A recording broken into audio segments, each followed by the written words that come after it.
Montage du groupe d'interrupteurs.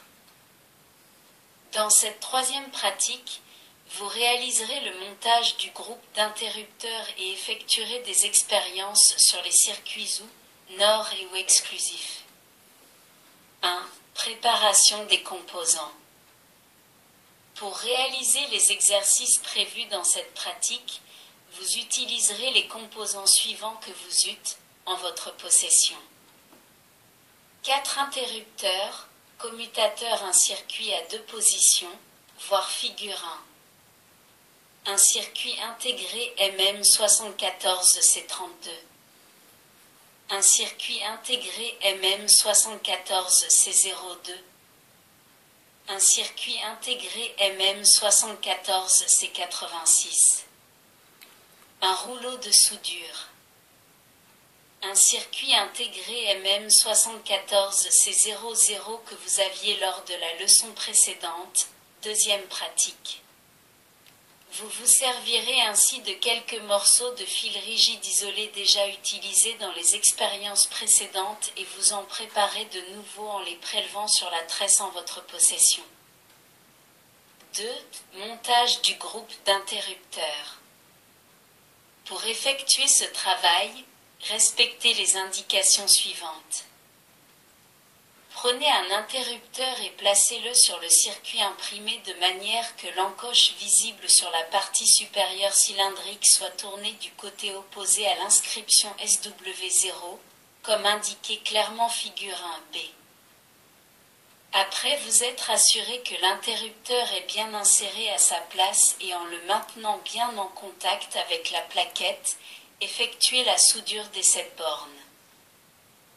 En utilisant la même méthode, disposez les 3 autres interrupteurs à leur emplacement respectif repérés sur le circuit imprimé par les sigles SW1, SW2, SW3 et effectuez la soudure des bornes sur les pastilles de cuivre correspondantes.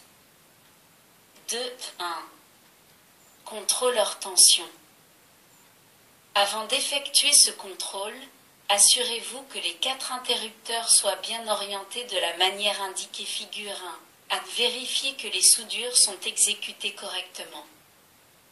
Effectuez ensuite les opérations suivantes. Disposez les leviers des 4 interrupteurs de manière qu'ils soient dirigés tous les 4 vers le symbole 0, reporté sur le circuit imprimé comme vous le voyez dans la figure 1A. Préparez le contrôleur pour la mesure de résistance calibre au mix 1000. Mettez une pointe de touche sur l'un des contacts du groupe de connecteurs repéré par le signe - et avec l'autre pointe touchez le contact SW0 du groupe de connecteurs. L'aiguille de l'appareil doit indiquer une valeur de résistance nulle. En maintenant les pointes de touche sur les mêmes contacts, déplacez le levier de l'interrupteur SW0 vers le symbole 1. L'aiguille doit indiquer dans ce cas une valeur de résistance infinie. Déplacez maintenant la pointe de touche qui se trouve sur le contact - et mettez-la sur l'un des contacts +, en laissant l'autre pointe sur le contact SW0. L'appareil doit indiquer une valeur de résistance nulle.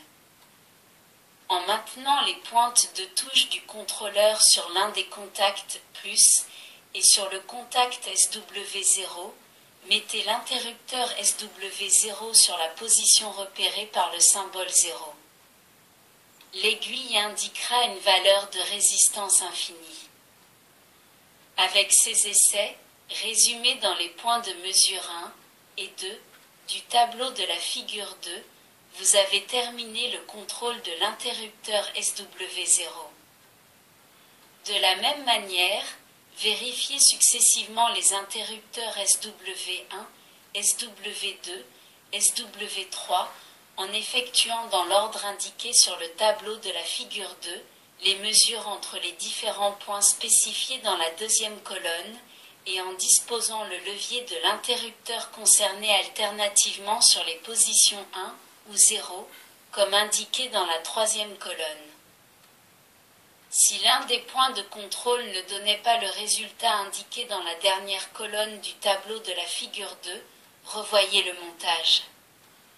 Contrôlez la disposition exacte des interrupteurs, les soudures effectuées et assurez-vous qu'il n'y a pas de piste coupée ou de court-circuit entre pistes voisines.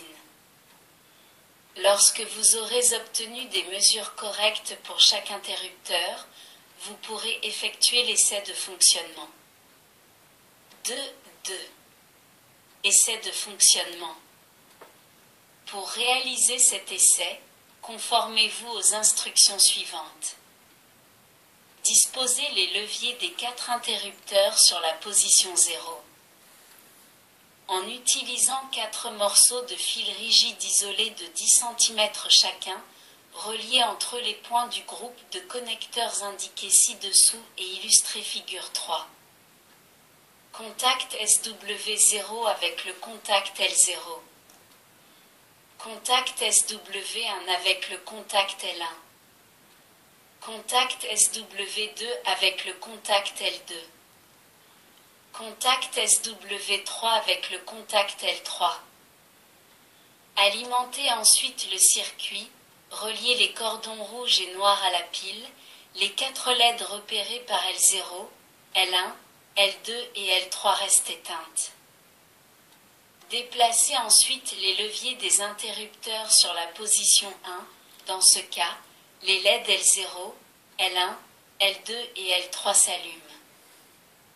Vous avez maintenant contrôlé le fonctionnement du groupe d'interrupteurs dont le schéma électrique est reporté dans la figure 4. Les 2 positions, que peut prendre le contact commun de chaque interrupteur, sont repérées par le symbole 1 et 0. Le symbole 1 est associé à la position rendant disponible sur le groupe de connecteurs un niveau de tension haut, plus 4,5 volts, tandis que la position représentée par le symbole 0 correspond à un niveau de tension bas, 0 volts. Vous pouvez, à présent, procéder aux expériences pratiques, dont le but est de vous donner l'occasion de vous familiariser avec les caractéristiques des composants de base utilisés dans les circuits numériques.